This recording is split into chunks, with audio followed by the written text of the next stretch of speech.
Next ഇനി നമുക്ക് നോക്കാനുള്ളത് ചില ഐറ്റംസ് എങ്ങനെയാണ് ബാലൻസ് ഷീറ്റിൽ ട്രീറ്റ് ചെയ്യുക എന്നുള്ളതാണ്. ചില ഇമ്പോർട്ടൻ്റ് ആയിട്ടുള്ള ഐറ്റംസിൻ്റെ അഡ്ജസ്റ്റ്മെൻറ്റ്സ് എങ്ങനെയാണെന്നുള്ളതാണ്. അതിൽ ഫസ്റ്റ് വൺ പറയുന്നത് ഔട്ട്സ്റ്റാൻഡിങ് ക്ലെയിംസ് ആണ്. അപ്പോൾ ഔട്ട്സ്റ്റാൻഡിങ് ക്ലെയിംസിനകത്ത് പറയുന്ന കാര്യം എന്താണെന്ന് വെച്ചാൽ എന്താണ് ഔട്ട്സ്റ്റാൻഡിങ് ക്ലെയിംസ് എന്ന് ആദ്യം മനസ്സിലാക്കണം. Claims which are intimated and accepted but not paid. Accepted ആണ് പക്ഷെ പേ ചെയ്തിട്ടില്ല എങ്കിൽ അതിന് നമ്മൾ ഔട്ട്സ്റ്റാൻഡിങ് ക്ലെയിം എന്ന് പറയും. അല്ലെങ്കിൽ claim which are intimated but not accepted and paid by the end of the accounting year. ഒരു അക്കൗണ്ടിങ് ഇയറിൻ്റെ അവസാനം പേ ചെയ്തു പക്ഷേ അക്സെപ്റ്റ് ചെയ്തിട്ടില്ല, അങ്ങനെയുള്ള ക്ലെയിമിന് ഔട്ട്സ്റ്റാൻഡിങ് ക്ലെയിം തന്നെയാണ് പറയുക. സോ ഔട്ട്സ്റ്റാൻഡിങ് ക്ലെയിം എന്താണെന്ന് മനസ്സിലാക്കി വെക്കുക.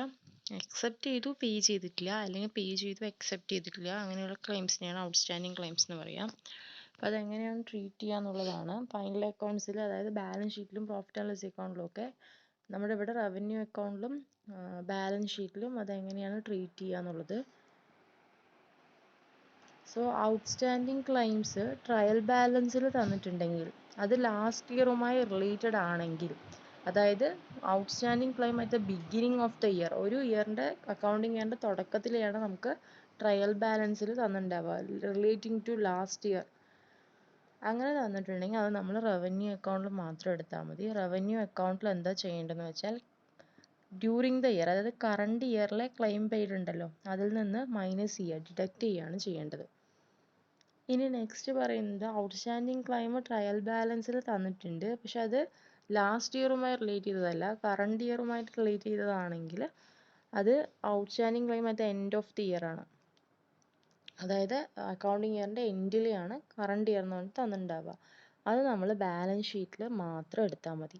ആദ്യം പറഞ്ഞത് ലാസ്റ്റ് ഇയറുമായി റിലേറ്റ് ചെയ്ത് ട്രയൽ ബാലൻസ് തന്നിട്ടുണ്ടെങ്കിൽ നമ്മൾ റവന്യൂ അക്കൗണ്ടിൽ മാത്രം എടുത്താൽ മതി. ഇപ്പോൾ പറയണത് കറണ്ട് ഇയറിലാണ് തന്നിരിക്കുന്നതെങ്കിൽ നമ്മൾ ബാലൻസ് ഷീറ്റിൽ മാത്രം എടുത്താൽ മതി. ബാലൻസ് ഷീറ്റിൽ നമ്മൾ എവിടെ എടുക്കേണ്ടത് ചോദിച്ചാൽ കറണ്ട് ലയബിലിറ്റീസ്, അതായത് estimated liability in respect of outstanding claims, schedule 13 ആണത്, ഷെഡ്യൂൾ 13 നമ്മൾ അതിനകത്ത് കറണ്ട് ലയബിലിറ്റി പറഞ്ഞിട്ടാണ് കാണിക്കുക.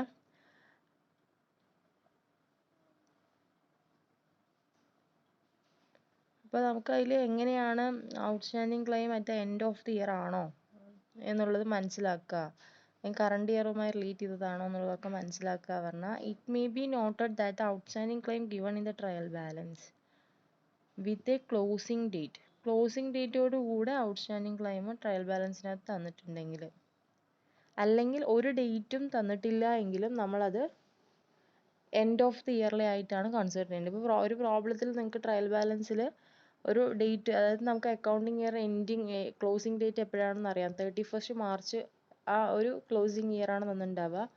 അങ്ങനെയാണ് എഴുതിയിരിക്കുന്നതെങ്കിൽ അത് നമ്മൾ എൻഡ് ഓഫ് ദി ഇയറിലെ ഔട്ട്സ്റ്റാൻഡിങ് ക്ലെയിംസ് ആയിട്ടാണ് കാണേണ്ടത്. ഇനി ഡേറ്റ് സ്പെസിഫൈ ചെയ്തിട്ടില്ല ഔട്ട്സ്റ്റാൻഡിങ് ക്ലെയിം മാത്രം തന്നാലും നിങ്ങളത് എൻഡ് ഓഫ് ദി ഇയർലി ആയിട്ടാണ് കൺസിഡർ ചെയ്യേണ്ടതെന്നാണ് പറയണത്. അപ്പോൾ അത് ശ്രദ്ധിക്കണം.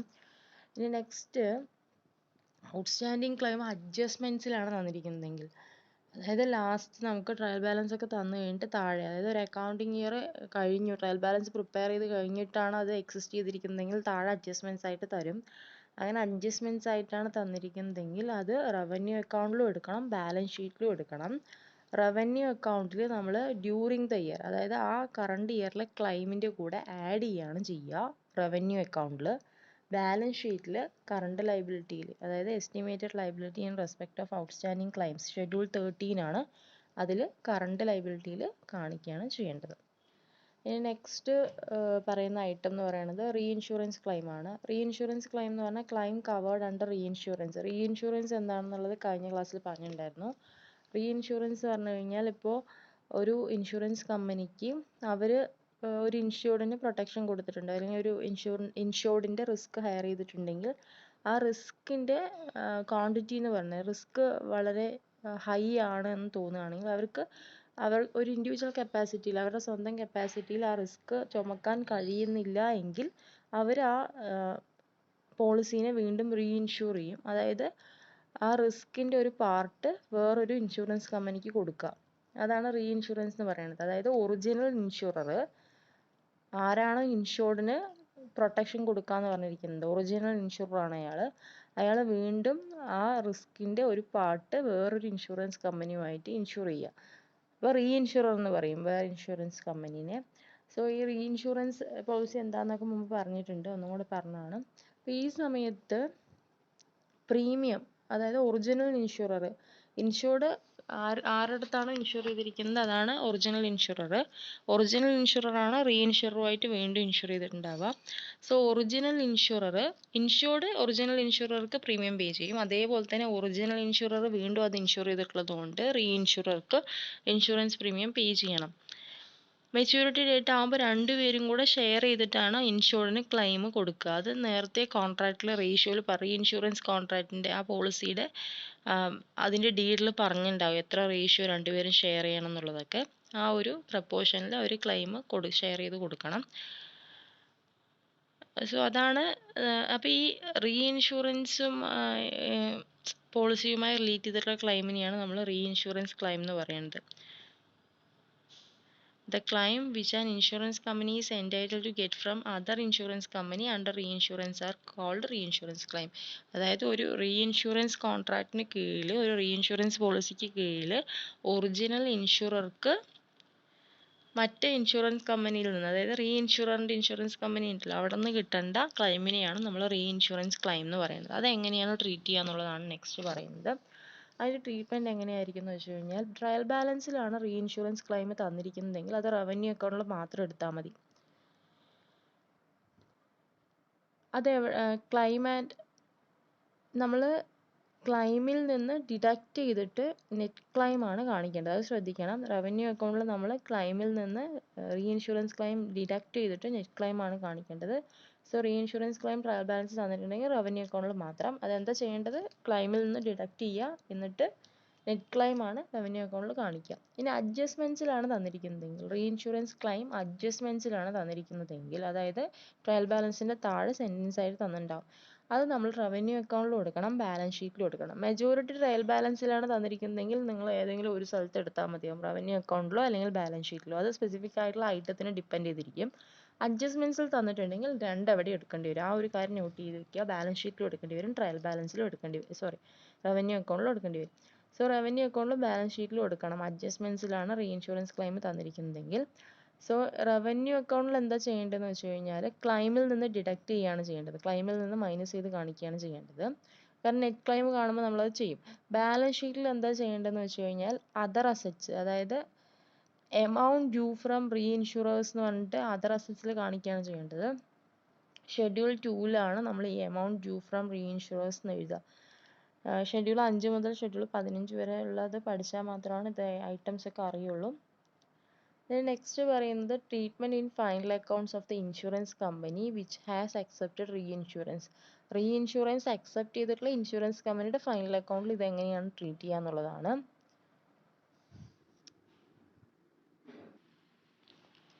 ഇപ്പോൾ ഇൻഷുറൻസ് കമ്പനിയുടെ അക്കൗണ്ട്സിൽ നമ്മളിപ്പോൾ പറഞ്ഞതുപോലെ തന്നെയാണ് ട്രീറ്റ് ചെയ്യുക. അതായത് റീഇൻഷുറൻസ് അക്സെപ്റ്റഡ് നമ്മൾ ട്രയൽ ബാലൻസിലാണ് തന്നിരിക്കുന്നതെങ്കിൽ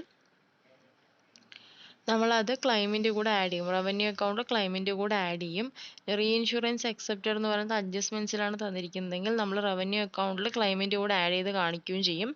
അതേപോലെ തന്നെ ബാലൻസ് ഷീറ്റിൽ കറണ്ട് ലയബിലിറ്റിയിൽ, അതായത് amount due to others insurance in schedule 13 അങ്ങനെ കാണിക്കുകയാണ് ചെയ്യുക. Amount due to others insurers, നമ്മൾ അവിടെ പറഞ്ഞത് എമൗണ്ട് ഡ്യൂ ഫ്രം റീഇൻഷുറേഴ്സ് എന്നാണ്. ഇവിടെ ഷെഡ്യൂൾ 13-ൽ amount due to other insurers, അതാണ് ഒരു വ്യത്യാസം ഉള്ളത്. ഇനി നെക്സ്റ്റ് ഐറ്റം എന്ന് പറയുന്നത് ഔട്ട്സ്റ്റാൻഡിങ് ആനുറ്റീസ് ആണ്. അപ്പോൾ എന്താണ് ഔട്ട്സ്റ്റാൻഡിങ് ആനുറ്റീസ് എന്ന് ആദ്യം മനസ്സിലാക്കണം. അപ്പോൾ ഔട്ട്സ്റ്റാൻഡിങ് ആനുറ്റീസിൻ്റെ ട്രീറ്റ്മെൻ്റ് ആണ് ഇനി പറയുന്നത്. അപ്പോൾ ഔട്ട്സ്റ്റാൻഡിങ് ആനുറ്റീസ് എന്താണെന്ന് പറയാം. ഔട്ട്സ്റ്റാൻഡിങ് ആനുറ്റീസ് എന്ന് പറഞ്ഞു കഴിഞ്ഞാൽ annuities which become due during a particular accounting year but are not paid by the close of the year. അതായത് ഒരു പെർട്ടിക്കുലർ അക്കൗണ്ടിങ് ഇയറിൽ ഡ്യൂ ആയിട്ടുണ്ട്, ആനുറ്റീസ് കൊടുക്കേണ്ട സമയമായിട്ടും അത് പേ ചെയ്തിട്ടില്ല, പേ ചെയ്യേണ്ട ടൈമായിട്ടും പേ ചെയ്തിട്ടില്ല. സോ ഡ്യൂ ആയി പക്ഷെ അത് പേ ചെയ്തിട്ടില്ല എങ്കിൽ അതാണ് ഔട്ട്സ്റ്റാൻഡിങ് ആനുറ്റീസ് എന്ന് പറയുന്നത്. ആ അക്കൗണ്ടിങ് ഇയറിൻ്റെ ക്ലോസിംഗ് ഡേറ്റ് ആയിട്ടും അത് പേ ചെയ്തിട്ടില്ല, ഓൾറെഡി ഡ്യൂ ആയതാണ് പക്ഷെ പേ ചെയ്തിട്ടില്ല എങ്കിൽ അതിന് ഔട്ട്സ്റ്റാൻഡിങ് ആനുറ്റീസ് എന്ന് പറയും. അപ്പോൾ ഔട്ട്സ്റ്റാൻഡിങ് ആനുറ്റീസിൻ്റെ ട്രീറ്റ്മെൻറ്റ് ഫൈനൽ അക്കൗണ്ട്സിൽ എങ്ങനെയാണെന്ന് ചോദിച്ചു കഴിഞ്ഞാൽ ട്രയൽ ബാലൻസിലാണ് ഔട്ട്സ്റ്റാൻഡിങ് ആനുറ്റീസ് തന്നിരിക്കുന്നതെങ്കിൽ അത് ലാസ്റ്റ് ഇയറുമായി റിലേറ്റ് ചെയ്തിട്ടുള്ള ആനുറ്റിയാണ്. അതായത് outstanding annuity at the beginning of the year ആണ്. സോ അത് നമ്മൾ റവന്യൂ അക്കൗണ്ടിൽ മാത്രം എടുത്താൽ മതി. റവന്യൂ അക്കൗണ്ടിൽ നമ്മൾ ആനുറ്റീസ് പെയ്ഡ് ഡ്യൂറിങ് ദ ഇയറിൽ നിന്ന് ഡിഡക്റ്റ് ചെയ്തിട്ട് മൈനസ് ചെയ്തിട്ടാണ് കാണിക്കേണ്ടത്. ഇനി ഔട്ട്സ്റ്റാൻഡിങ് ആനുറ്റീസ് ട്രയൽ ബാലൻസിലാണ് തന്നിരിക്കുന്നതെങ്കിൽ അത് കറണ്ട് ഇയറുമായി റിലേറ്റ് ചെയ്തതാണ്. അതായത് outstanding claim at the end of the year ആണ്. അത് നമ്മൾ ബാലൻസ് ഷീറ്റിൽ മാത്രം കാണിച്ചാൽ മതി. ബാലൻസ് ഷീറ്റിൽ എവിടെയാണ് കാണിക്കേണ്ടത് ചോദിച്ചു കഴിഞ്ഞാൽ കറണ്ട് ലൈബിലിറ്റിയിൽ ആനുറ്റീസ് ഡ്യൂ ആൻഡ് പെയ്ഡ് എന്ന് പറഞ്ഞിട്ട് ഷെഡ്യൂൾ 13 ഇതാണ് ആനുറ്റീസ് ഡ്യൂ ആൻഡ് അൺപെയ്ഡ്, അതിലാണ് കാണിക്കേണ്ടത്. Annuities due and unpaid. അതേപോലെ ശ്രദ്ധിക്കേണ്ട ഒരു കാര്യം, ഔട്ട്സ്റ്റാൻഡിങ് ആനുറ്റീസ് ട്രയൽ ബാലൻസിൽ തന്നിട്ടുണ്ട്, ക്ലോസിംഗ് ഡേറ്റ് തന്നിട്ടുണ്ട് 31 മാർച്ച് ഏത് ഇയർ ആണോ അത് തന്നിരിക്കുന്നതെങ്കിൽ അത് എൻഡ് ഓഫ് ദി ഇയറിലെ ഔട്ട്സ്റ്റാൻഡിങ് ആനുറ്റി ആയിരിക്കും. അല്ല ഡേറ്റ് ഒന്നും തന്നിട്ടില്ല എങ്കിലും അത് എൻഡ് ഓഫ് ദ ഇയറിലെ ഔട്ട്സ്റ്റാൻഡിങ് ആനുറ്റീസ് ആയിരിക്കും. അതൊന്ന് ശ്രദ്ധിക്കണം. ഇനി അഡ്ജസ്റ്റ്മെൻറ്റ്സിലാണ് ഔട്ട്സ്റ്റാൻഡിങ് ആനുറ്റീസ് തന്നിരിക്കുന്നതെങ്കിൽ നമ്മൾ റവന്യൂ അക്കൗണ്ടിലും കൊടുക്കണം, ബാലൻസ് ഷീറ്റിലും കൊടുക്കണം. റവന്യൂ അക്കൗണ്ടിൽ ആനുറ്റീസ് പെയ്ഡ് ഡ്യൂറിങ് ദ ഇയറുടെ കൂടെ ആഡ് ചെയ്തിട്ട് കാണിക്കുകയാണ് ചെയ്യേണ്ടത്. അത് അതിൻ്റെ കൂടെ കൂട്ടുകയാണ് ചെയ്യേണ്ടത്. ബാലൻസ് ഷീറ്റിൽ കറണ്ട് ലൈബിലിറ്റിയിൽ, അതായത് ഏത് ഹെഡിലാണ് ആനുറ്റീസ് ഡ്യൂ ആൻഡ് അൺപെയ്ഡ് എന്ന് പറഞ്ഞിട്ടുള്ള ഷെഡ്യൂൾ 13 അതിൽ കാണിക്കുകയാണ് ചെയ്യേണ്ടത്. ഇനി നെക്സ്റ്റ് ഐറ്റം എന്ന് പറയുന്നത് ഔട്ട്സ്റ്റാൻഡിങ് സറണ്ടേഴ്സ് ആണ്. അപ്പോൾ ഔട്ട്സ്റ്റാൻഡിങ് സറണ്ടേഴ്സ് എന്താണെന്ന് ആദ്യം പറയാം.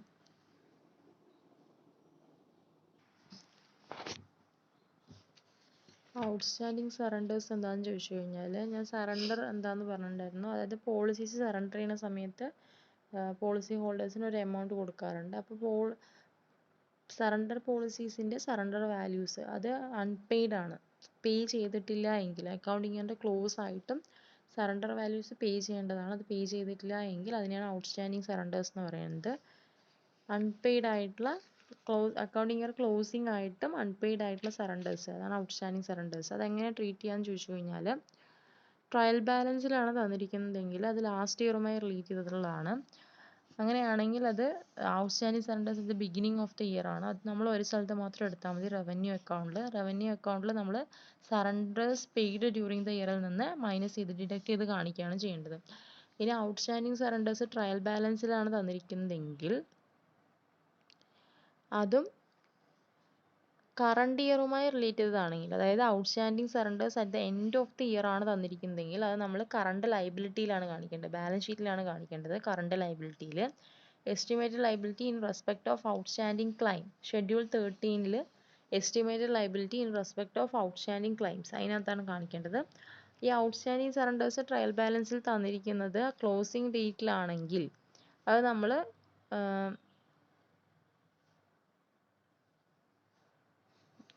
ക്ലോസിംഗ് ഡേറ്റിലാണ്, അല്ലെങ്കിൽ ഒരു ഡേറ്റും തന്നിട്ടില്ല എങ്കിലും നമ്മൾ എൻഡ് ഓഫ് ദി ഇയറിലെ ഔട്ട്സ്റ്റാൻഡിങ് സറണ്ടേഴ്സ് ആയിട്ടായിരിക്കും ട്രീറ്റ് ചെയ്യേണ്ടത്. പിന്നെ നെക്സ്റ്റ് പറയുന്നത് അഡ്ജസ്റ്റ്മെൻറ്റ്സിലാണ് ഔട്ട്സ്റ്റാൻഡിങ് സറണ്ടേഴ്സ് തന്നിരിക്കുന്നതെങ്കിൽ ഔട്ട്സ്റ്റാൻഡിങ് സറണ്ടേഴ്സ് അഡ്ജസ്റ്റ്മെൻറ്റ്സിൽ തന്നിരിക്കുകയാണെങ്കിൽ അത് ഔട്ട്സ്റ്റാൻഡിങ് അറ്റ് ദ എൻഡ് ആണ്. അത് നമ്മൾ റവന്യൂ അക്കൗണ്ടിലും കാണിക്കണം, ബാലൻസ് ഷീറ്റിലും കാണിക്കണം. റവന്യൂ അക്കൗണ്ടിൽ സറണ്ടേഴ്സ് പെയ്ഡ് ഡ്യൂറിങ് ദ ഇയറിൻ്റെ കൂടെ ആഡ് ചെയ്യാണ് ചെയ്യേണ്ടത്. ബാലൻസ് ഷീറ്റിൽ കറണ്ട് ലൈബിലിറ്റിയിൽ, അതായത് estimated liabilities in respect of outstanding claim schedule 13 current ലൈബിലിറ്റിയിൽ കാണിക്കുകയാണ് ചെയ്യേണ്ടത്.